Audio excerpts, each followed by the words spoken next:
And here we are back in the HomeWatch radio studio again. This is Karl Gibbons coming to you from the International HomeWatch Alliance Annual Conference 2019 down in Naples, Florida.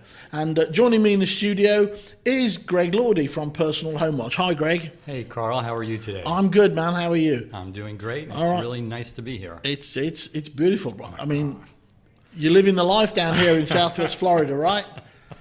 Okay. So, Greg, first of all, what brings you to this conference? Why are you at the International HomeWatch Alliance Conference, the IHWA? Well, first off, it's a matter of synergy with other home watch professionals from throughout the country, getting different ideas from them and how they do home watch and sharing that ideas. And also the speakers and the information that's shared by everyone here, which is really key too. Okay. And is there have you come with an agenda? Are you looking for a gem? Is there something specific that you want to take away from the 3 days here?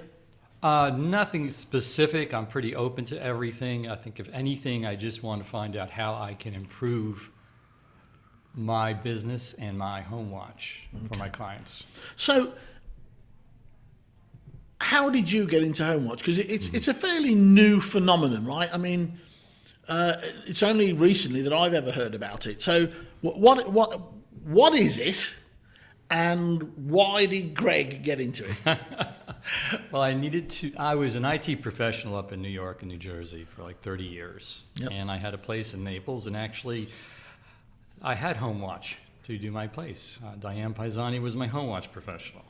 And Diane is the head of the International HomeWatch Association. Okay, all right, okay. Which is key. Yep. And so what happened was I was looking at a way to reinvent myself and step away from corporate America and start to go back into my own business. And when I was talking with her, she said, "How about HomeWatch?" And I said, "Sure." And I got into it that way. So what is it? So HomeWatch, hello, is your home there? Yes, it's there. Good, I'll move on. I guess the way I look at it, it's a way to provide peace of paradise for clients, pretty much. And what HomeWatch is a periodic watch at your home to be sure it's in order. Okay. So what does, help our listener understand, what does that mean? What do you actually do? All right.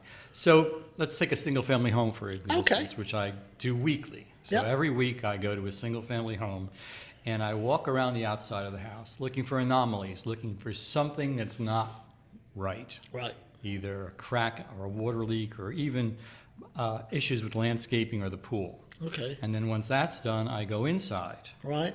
And then I do a check throughout the home using a flashlight and several other tools to measure temperature and humidity, and once again looking for something that's not right, looking for an anomaly, either water or an air conditioner that's not working or an appliance that's leaking, and providing my clients with a report that they can view to find out how everything is. So do you fix it?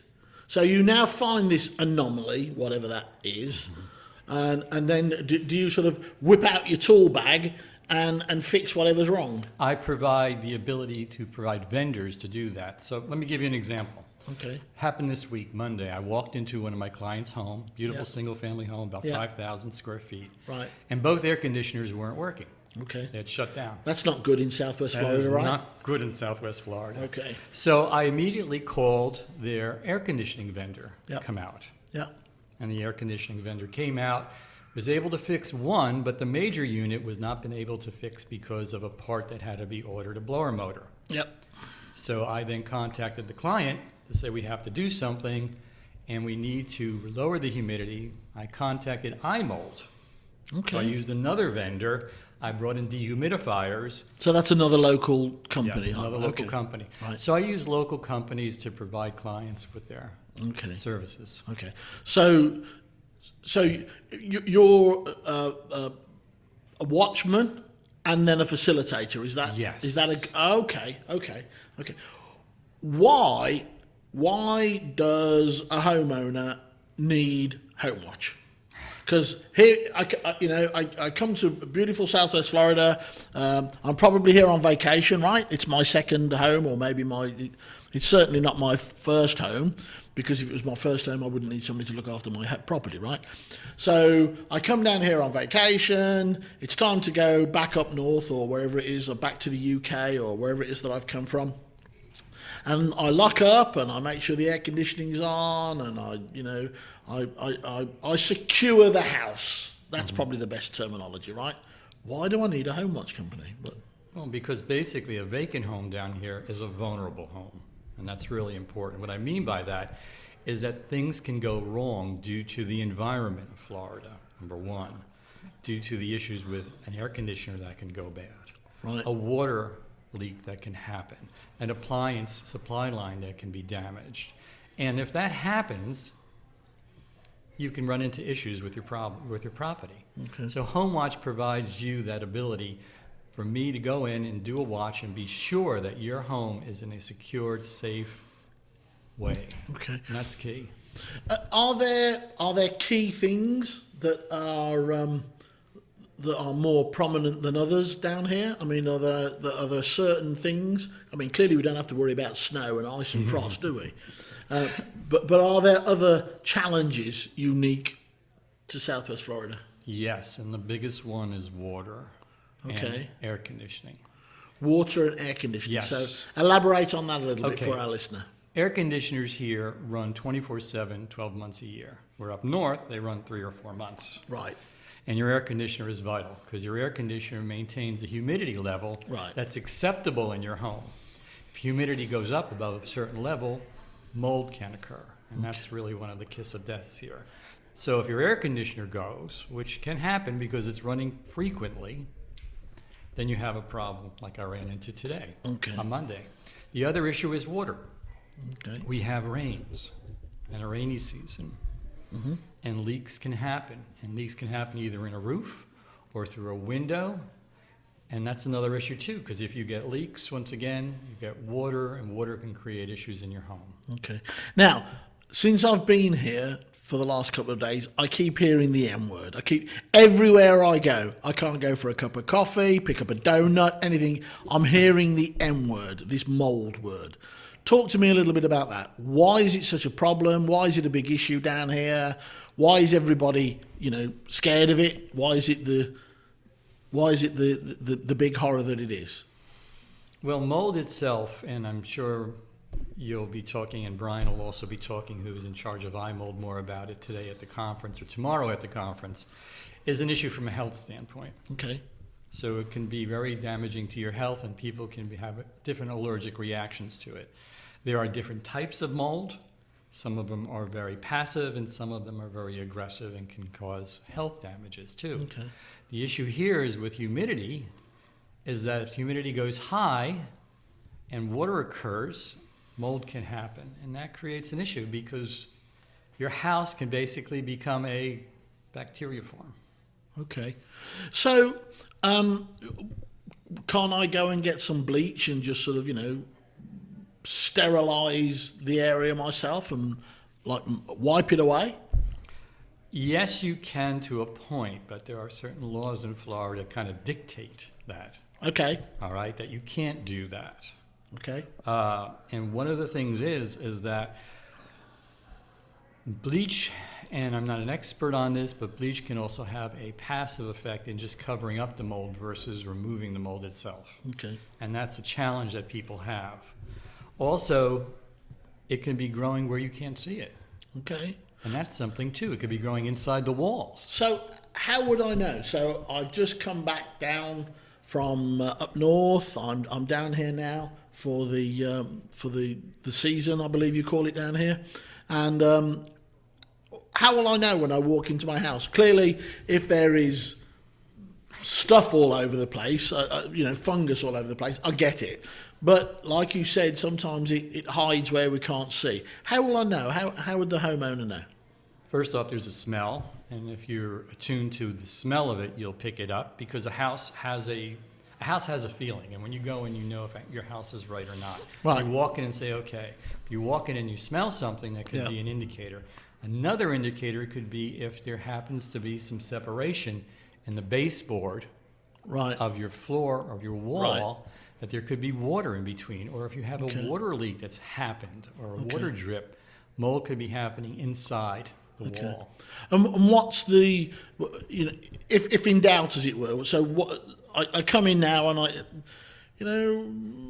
we use that term musty, right? So it's Yes. smelling a bit musty, and I know the air conditioning's been on because that's all okay, right? But I'm getting, so if in doubt, do what? If in doubt, I'd call a mold professional. Okay. Number one, to come out and evaluate what is going on. Okay. These are seasoned professionals who deal with this constantly. Okay. And that's what I would do. And that's what I do. I call in a seasoned professional to evaluate what's going on. And they also have tools that they can look at, infrared cameras that they can scan inside the wall to see if water has occurred Okay. or what is going on. And they also have, the ability and the seasoning to detect if mold is around. Okay. And what's the level of damage that can be done here? I mean, are we talking a few $100, a few $1,000, a few? We're talking about tens of thousands. What? Tens Tens of thousands. Yes. Tens of big G's. Yes. I Wow. will give you an example if you wish. Yes, please do. You've got my once you talk those kind of numbers, you have my attention, Gregory. I had a home who basically, the homeowner stayed there for 2 weeks. Yeah. All right. They ran the air conditioners in a Yeah. very cold temperature, and they also kept all the doors open. So the air conditioner was constantly running because it couldn't maintain the temperature because they were letting in all the hot air. Yeah. Well, what happened was, the air conditioner condensed, water occurred, Yeah. and what happened was there was a leak. And Yep. mold occurred in the ceiling, in the roof. And the water actually leaked through their fire alarms. Wow. And the fire company had to come out. Oh, gee. And then we discovered that mold was growing all along the wall boards Right. and through the different ducts, which was key for the air conditioning. And so I got a company out there to do an evaluation. They brought in the tools necessary. The insurance company came out, and it wound up being a $65,000 claim. 65 large. Yes, 65 large. 65 large. Yes, and thanks to my reports, my home watch reports, which were filed constantly there, they had an indicator why it occurred, and they were able to pay the claim. That's so. Actually, then what I'm hearing as well, then, Greg, is also that Home Watch is a little bit of a backup and support for you between you and the insurance companies, or between the homeowner and the insurance company. Yes, Okay. that's true. And also some insurance companies, homeowners insurance companies, are starting to dictate that people have home watch. Wow, that's great.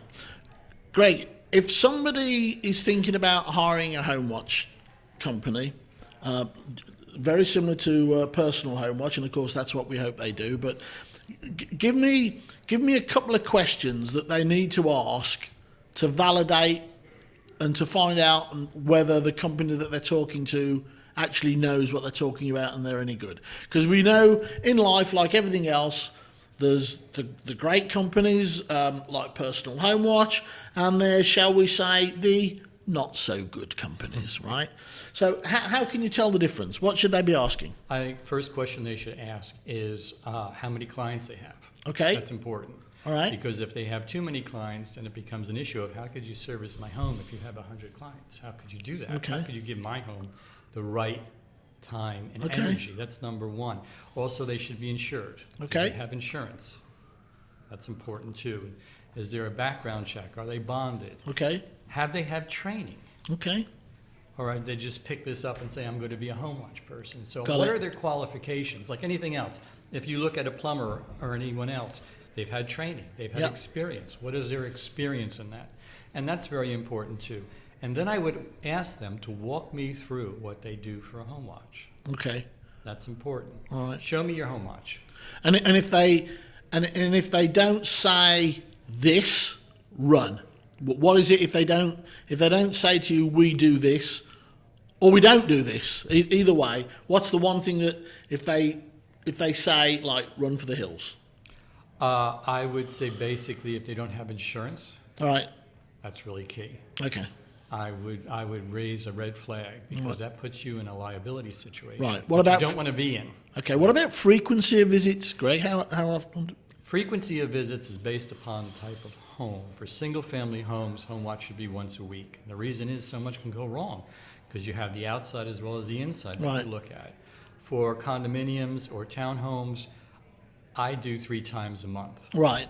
I Okay. never do less than that. So once a month, is that a No, too no-no? much can go wrong. Could you imagine? Here's an example. Could you imagine if that air conditioner that went off? Yeah, that I I hear repaired you. on Monday was My once a month? 65 large has just become 120 large, right?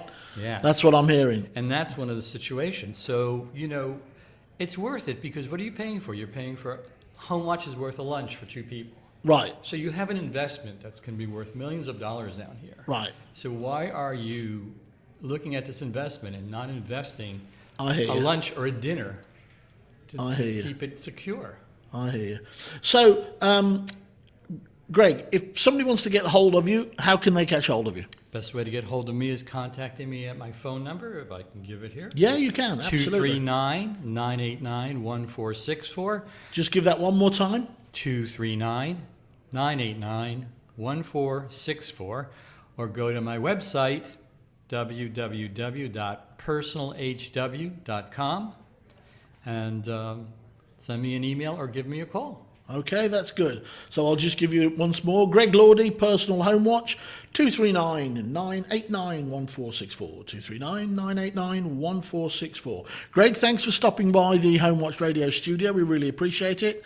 And we're going to let you get back in there so you can carry on doing your Home Watch thing and networking with all your fellow Home Watch people. Well, thank you very much, Karl. It's been a pleasure, and thanks for the time in the interview. And I hope everyone understands that home watch is really something that's required in Southwest Florida. We got it. Okay, everybody, that's Greg Lordi from Personal Home Watch. I'm going to take a break now, go in there and find out a little bit more about this mold and water stuff. I better find out some more. So we'll be back in a little while.